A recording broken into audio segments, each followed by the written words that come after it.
I've seen some crazy stats. I'd love to see if this is true, but the average retirement account is like super low these days when people retire. Yes, and it's also you get that big income gap just like you have in the real world. So there's people that are the Northwest Mutual just came out with a piece right before COVID. They surveyed a bunch of folks and asked, "How much do you think you need to comfortably retire?" Right. And this was 4 or 5 years ago. It was $500,000. They just surveyed the same folks this year or last year. It jumped to 1.8 million, and that's Holy because crap. of how expensive things are getting.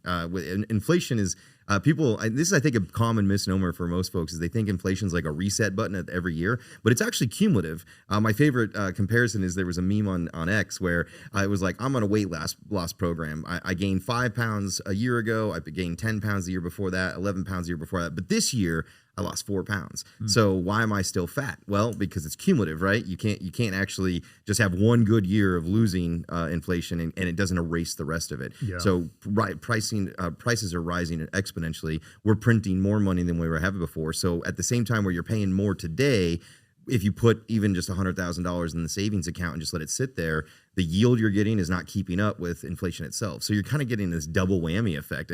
I can't save enough because everything's getting so expensive. And what I do save is kind of disappearing right before my eyes. And so alternatives like Bitcoin make sense. It's scarcity. Scarcity when you're thinking about retirement. Yeah. Is there a minimum they got to contribute if they want to do a Bitcoin IRA? For a Bitcoin IRA, our minimum is $1,000. For your annual contribution, most folks don't know this. If you're under 50, you can contribute up to $7,500 a year, and you really should because there's no reset button on that either. You can't go back 5 years from now and be like, okay, I finally have money. I'd like to do the last 5 years of contributions. That's not how the IRS works. They only give you the year by year. If you're over 50, which surprisingly enough, we have 75% of our clients are born before 1976. You can do up to 8,500. It's kind of, they call it the catch up. And actually, when I started in the retirement industry just 14 years ago, that number was 5,500, and now it's all the way got up to 8,000 because the government sees what we see is it's taking more to meet those levels because of inflation and the amount of money in supply.